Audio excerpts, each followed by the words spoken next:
Hello ladies and gentlemen, and welcome to part 2 of the North American tour. In this second part we are going to complete our flight leg all the way from Port Angeles International Airport to Allan Island. In the last video we started our flight, we started up our engines and departed from Port Angeles. We're going to continue right on where we left, and we're going to start to fly all the way to Allan Island, perform our approach, descent and landing, and then we're going to talk about the airport that we just arrived in. Enjoy and stay tuned for part 2. Just going to quickly move through the checklist. Kneeboard, lights, transponder, oh dear, oh no, I didn't forget about that actually. Throttle's good and climb speed is good. I did forget about the lights though. We're going to turn on the pitot heat, but we don't need any lights anymore. After all, we already departed. I'm sorry, but I learned from most of my mistakes in flight simulation, so hey, won't forget about those lights the next time. Anyway, my main goal at the moment is to maintain a heading of approximately 30 degrees, or somewhere near that, and to fly close to 3,000 feet in terms of altitude. I selected that as a cruising altitude because this is a very short flight. It should take us only about 15 minutes of actual airtime. What we're currently flying over is not just any place, especially in the aviation world. This is the Strait of Juan de Fuca. What you can see in the distant mist right over there is actually Friday Harbor. Friday Harbor is the starting point, or the default airfield, for every Microsoft Flight Simulator iteration since a very long time. It definitely has been in Microsoft Flight Simulator 10, and it was one of my favorite sceneries made by OrbX for Microsoft Flight Simulator 10. Friday Harbor is a tiny little city on a small island. I'm not exactly sure what the name of the island is, however there are other airports on that island too, including Roche Harbor Airport and a few small bush strips. These were all included in the scenery by OrbX, which made it an incredibly interesting scenery. I used to spend evenings just flying around in the A2A Piper Cub, passing over those tiny little airfields and checking each of them out and trying to improve my off-field landings at said airfields. Believe me, I probably wrecked the one or the other A2A Piper Cub, sadly flying over those islands. On the other side of the Strait of Juan de Fuca, you'll find, well, Port Angeles, and of course the cities of Forks, and the Quileute Reserve. This is the setting for the famous Twilight novels and movies, which are notorious as some of the most popular teenage novels, especially concerning love. I read those books, I have to admit, and I actually quite enjoyed them. I especially enjoyed the scenery when I actually visited this town once. It sure is a beautiful place to be. And it's a fun place to explore too. There's also the Olympic rainforests and many other sites that you can find around this part of the United States, which you won't really have anywhere else. It's a pretty awesome place.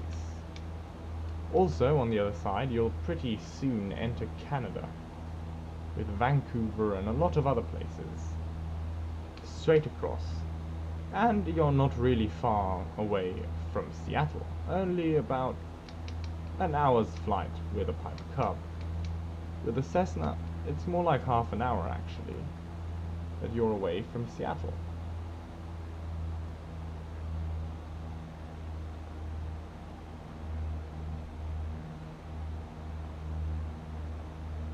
Seattle, of course, is a very important place for United States aviation.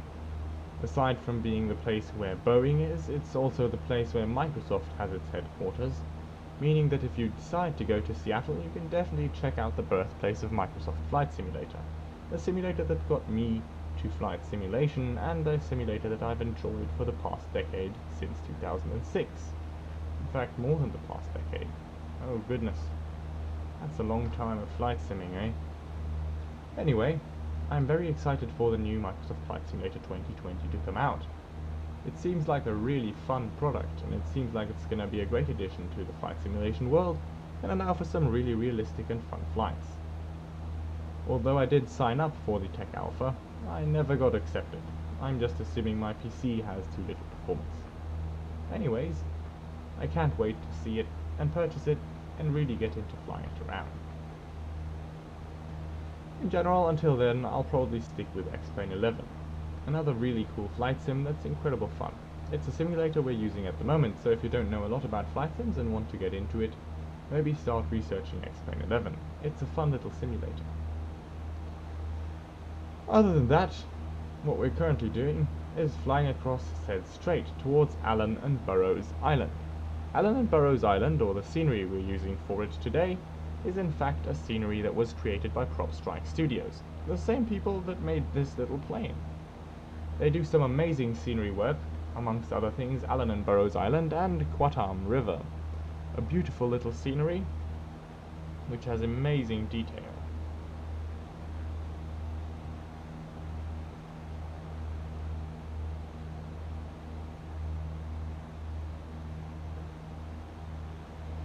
Allan Island is a 292-acre private island, and it's a pretty cool place. Paul Allen, a Microsoft billionaire, purchased this island in 1992. Whilst he originally intended to build a vacation home on said island,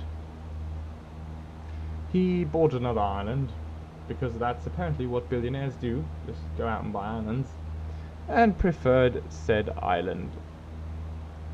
He tried to sell Allan Island several times, but as it didn't work out for a long time, he, well, didn't really do a lot about it. He finally managed to sell the island in 2013 for about $8 million. And it has still remained largely undeveloped. It does, however, have a grass airstrip, which is where we are flying to, and caretaker's quarters. More or less, well, yeah, that's all you really need for an island, in my opinion. If I bought an island for $8 million, I'd be happy as long as it had an airstrip to land on and somewhere to sleep. Sadly, however, I lack $8 million and available islands. If anybody has either, feel free to contact me. In general,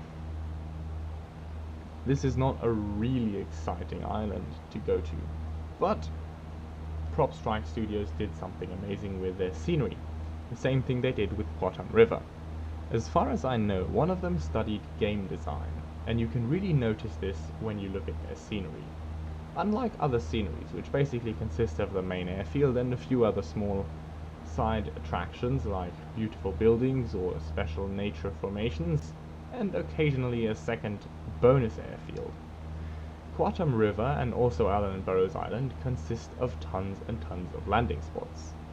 Their goal was not to create a scenery that you fly in and fly out of, but rather to create a scenery where you stay, as far as I know.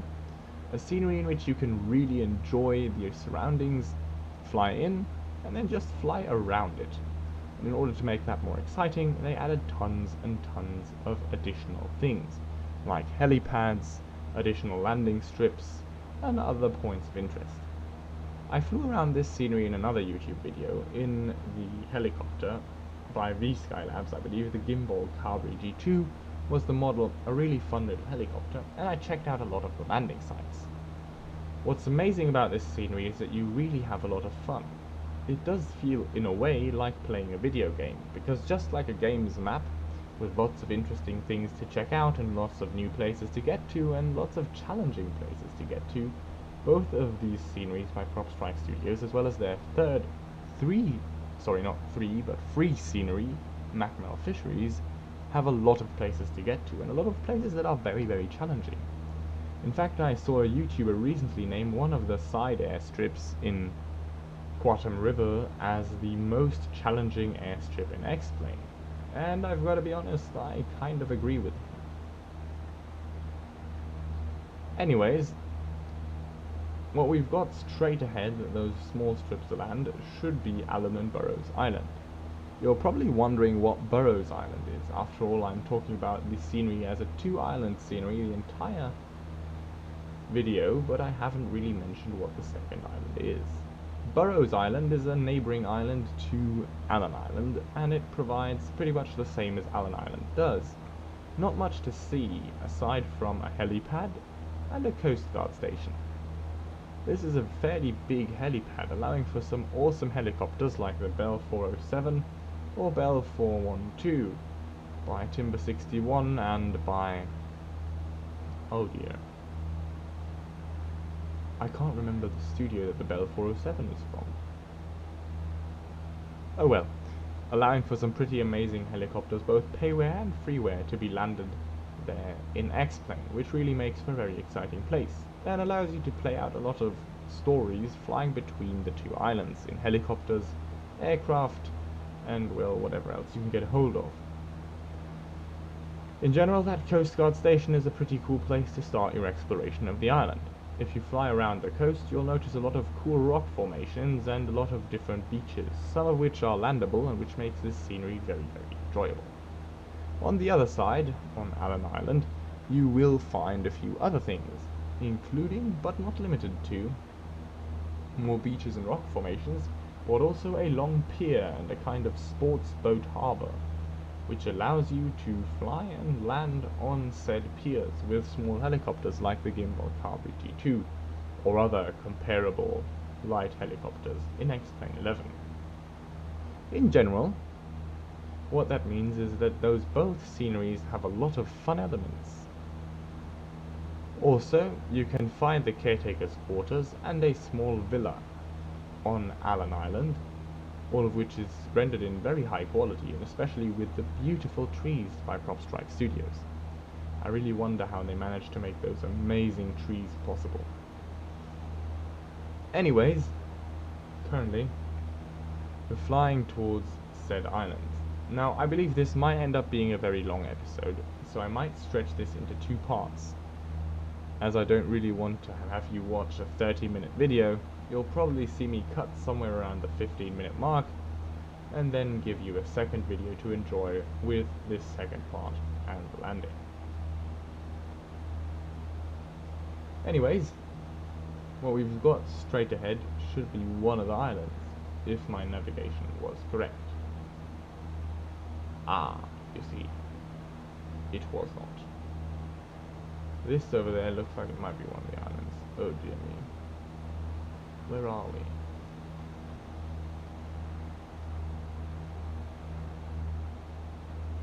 I dare say we may be lost.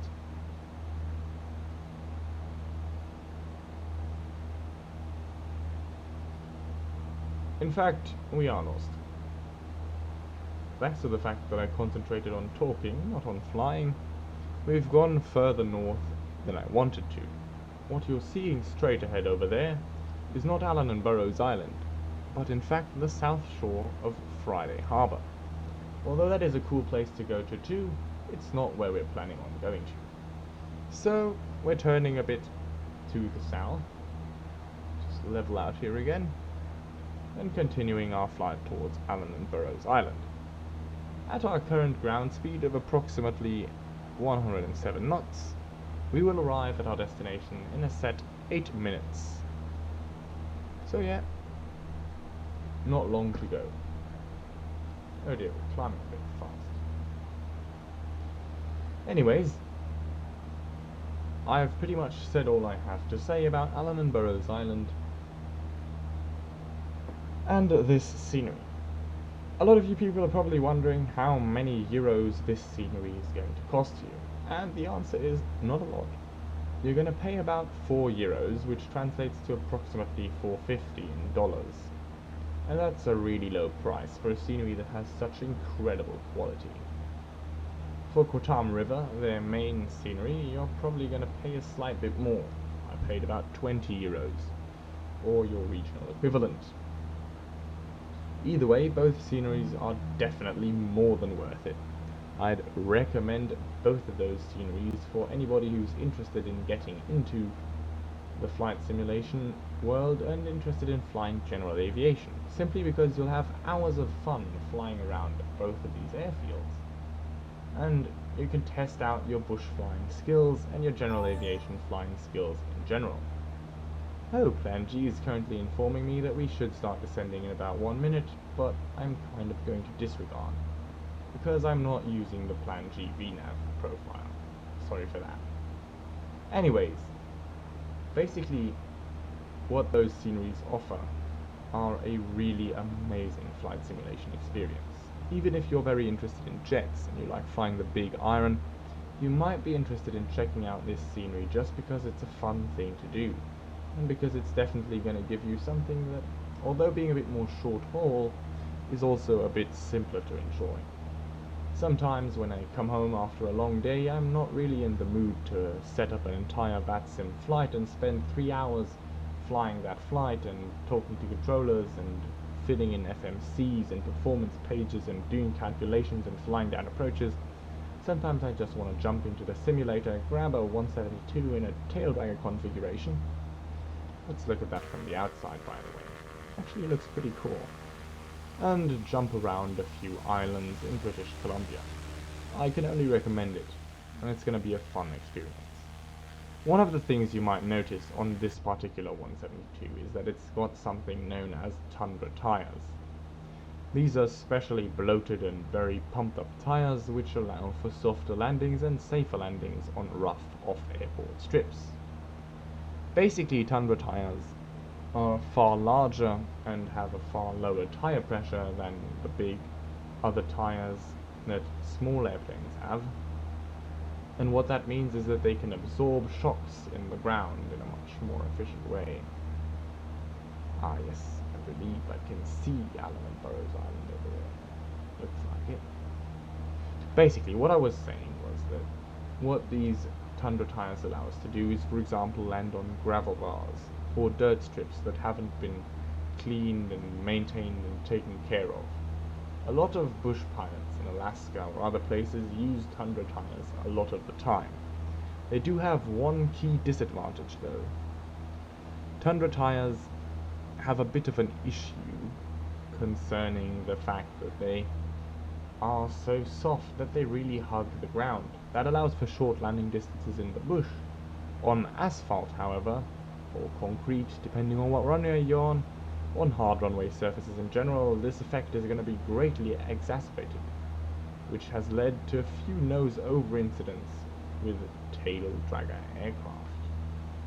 Which is why, actually, some regulations will change and you need some experience with Tundra tires in order to be legally allowed to land them on paved strips. Because it may very well be that you touch down only to realize that your tires are basically going to stop, and your aircraft's nose is going to burrow into the ground, which is definitely not what you want on landing. In general, however, Tundra tires greatly improve bush flying safety, and not only that. One of the special things Tundra tires do is they allow you to scoot over the water surface, something that many people see in YouTube videos, and something that is really awesome when you extend your runway using the water's surface. I'm not sure how well that is modeled in X-Plane. I haven't really tried it out yet. I assume it should be possible, however it does have its dangers. For example, having your parking brake deployed whilst doing something like that would deploy, well, your anchor. And I'm not exactly sure how well X-Plane simulates an anchor being thrown out of a moving Cessna 172, but it might cause a nose-over whilst still in the water, which is definitely a bad idea. Now, finally, I've managed to find the right island. What is straight ahead should be Allan Island. Oh yes, look, you can see it. The distance is making it render in a bit of a weird way, but that middle thing here, I believe, is supposed to be the airstrip. So yeah, we can start out by descending and turning on a few lights. Let's turn on a landing light and strobe light. And move on to our before landing checklist. Seatbelts are good, fuel selector is set to, well, both engine gauges are all in the green area, Heading indicator is aligned, altimeter setting is still good, radios is set, autopilot is off, mixture is full rich. We're going to do the flaps in a sec. Alright, so we're all good. Now, let me just very quickly take a good look at the wind. Active sky, what are you saying? 260 at 70 knots. So pull the power a bit further and reset my heading indicator to show me where the wind's from. I like to do that because that really offers me a better idea of what direction I want to land in. Now, as I can kind of see the airstrip in front of me, which is something I shouldn't be able to do in the real world in this way, as obviously this is some sort of terrain glitch, I can determine that I'm going to land on this side of the airstrip. As I'm very high and very fast, I'm just going to pull a lot of power and start to descend whilst maintaining a heading for this side, so that I can enter a nice and long and straight downwind. On bush aircraft landings, it's very likely that you won't make the landing on your first attempt, or your second one. We're going to do what real-world bush pilots do, and take several attempts, perhaps the one or the other go around, and see how well this works. If I nail it on my first one, well, I'm going to consider myself a lucky man. Alright, so whilst I'm descending here, still monitoring my engine gauges, my temperature might be getting a little bit low. I can see the airstrip off to the right here. See it between the trees, and you can see the awesomely modelled trees. Alright, so basically I'm going to take a nice and good right turn, continuing to descend, descend, and we're below 1,000 feet. Alright, you can see the rocky shores, and I can really imagine the waves breaking on those rocks in the real world with an awesome roaring noise. It sounds and feels like an incredible place to be, and definitely something for my next summer vacation. Oh, and you can see a tiny road, and a little G-Class car driving on it. That car's probably driving between the villa and the famous caretaker's house. Alright. So my goal now is to slow down and lose energy, whilst dropping the first set of flaps and creating a nice and long downwind. That's probably the only way that we can really achieve a landing here, especially on the first try, is if we really take the time to slow down and have a long downwind to line ourselves up with the runway. Alright, just turning. In about a second, the island and corresponding runway should come into view. Yep, I can see it all. Just add a bit of power and lift up my viewport. Alright, so the wind is definitely coming from the top, or well, left-hand side of the aircraft, aka the west, of course, for those of you who want to have those directions perfect. And we have way too much energy, aka airspeed, in, which is probably going to be an issue.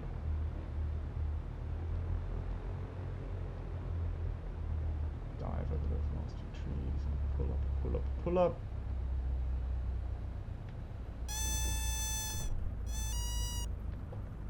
Oh dear, that was bouncy and hard.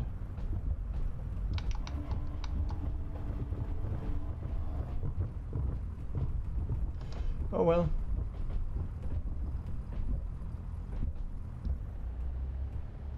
Definitely not my best off-field landing, but it counts as an off-field landing, right? 3.2 Gs. Oh dear me. We made it down, ladies and gents. And I'm going to do the taxi off and checklists in just a second.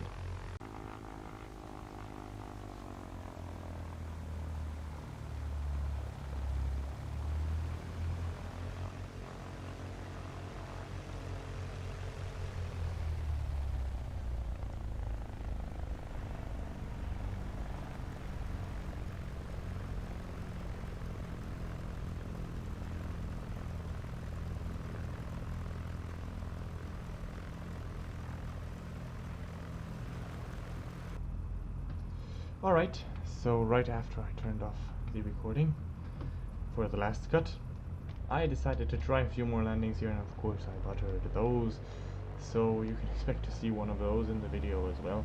I am going to show you the first landing though, just to show you guys how horrendously bad I am at flying airplanes in simulators. Anyways, we've got our little campsite over there. That's something I wanted to show you. So this is the Allan Island scenery.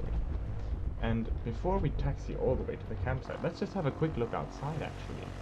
What you can see here is, first of all, of course, two parked airplanes. One is a Beechcraft Baron 58, which is really respectable to land in this airfield. So that must have been a great pilot, definitely a much better one than I was. And a Cessna 172 in the normal, non-tail dragging configuration. So let me just quickly zoom around a bit. I assume that this is what the caretaker's hut is. It's a small little hut with an air conditioning unit on top, so very nice and small. And of course you've got your stairs up here and your picnic table over there. And you've got a road here, and that road is of some significance, which we're going to talk about in just a second. Just moving over here, you've got your two airplanes, of course, and you've got your tents. So you've got literally 3 small tents around a campfire that is smoking, by the way. And I believe you've got a few, you've got a few Mountain Dew, a few rusty Mountain Dew and Fisher's Lager cans lying around here. Now, just climbing over, we should be able to see the car somewhere around here, because there's a small car that's constantly driving around the roads on this island in circles. It's all this car really does. And you've got the beaches here, which we overflew in approach. You saw the car sometime on approach. I'm pretty sure of that. But where did it go? Where did it go? I know it's here somewhere. I know you're here. And I will find you, little car. So we've got this little harbour right over to our side here, where you can land a helicopter, including a villa, a tiny small one, which I assume is the villa of the billionaire who bought this place. And of course we've got this little road here, and a lot of roads here, and there's a small car that's... oh, there it is. Ha, found the car. Yeah, there's a small Jeep, G-Class style car that's constantly cruising around the island and probably transporting the billionaire who owns it from A to B to Z around the island. Alright, so let me just quickly make a small turn here. I'm going to give way to the car and park ourselves without striking our... oh, gee. He is pretty fast.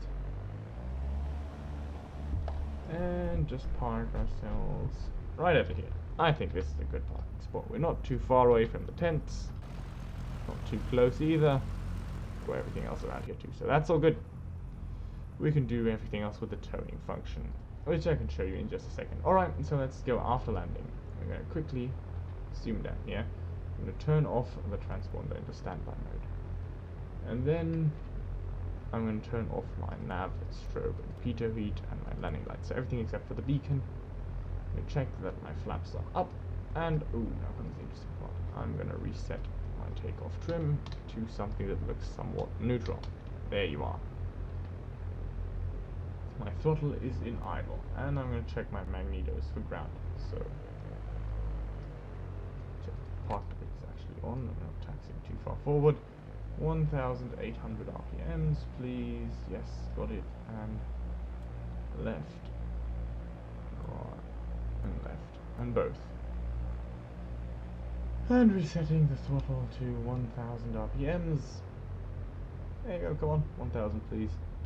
Or thereabouts. Turn off both my avionics switches and cut off my mixture. Once my mixture is down, I'm going to turn off my master and alternator switches and turn off the ignition switch. If this were a real airplane, I'd take out the key and place it on the glare shield, or take it with me depending on if it's my airplane or not. Check the Hobbs and tack time and go ahead and quickly perform the post-flight walk around, toggling the pitot tube cover and the tie down. Oh, actually no. Before we perform the post-flight walk around, we're going to go ahead and tow. Alright, let's quickly... oh, ouch. Just going to quickly move out of the tow. Alright, where do we want to tow our airplane? We want to tow it a bit back. And a bit over there. So I'm going to go ahead and go back into tow. And now... oh no.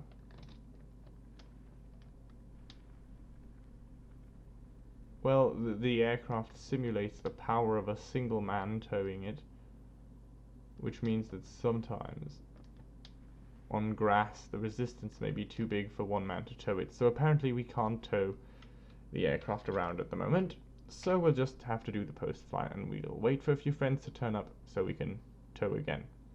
Walk around and we're going to toggle the pitot tube cover, toggle the tie down, toggle the other tie down, make sure our engine's nice and covered, toggle another tie down, and finish the post-flight. So yep, our airplane's ready for departing. And we're all good. There's my door, it's a bit open, but that's not too bad. Let's quickly pop inside and close the door. Hello, door. Yes, very good. So what you've got in here, of course, is you've got this little cargo area. Oh. Cement, okay, and a few other things that you might need in the backcountry. So you've got this little cargo area, which is really cool, and the airplane in general, which is awesome, of course, as well. One last thing I like to do is take a quick look in the maintenance report and check if I wrecked anything during the flight. Doesn't look like it, actually. Definitely didn't wreck any of the landing gear items, which is good. And then we've got, of course, all of the beautiful flight time rewards and landing rewards that we made. An entire $1. Perfect. Yep, so that's basically flying the Cessna 172 from Port Angeles all the way to Allan Island. Another very awesome, very cool little scenery that I can only recommend. We'll see us again on the next leg, flying from here to another place in North America. See you soon, and safe travels, blue skies, and many happy landings. And remember, fly safe, be it simulated or real.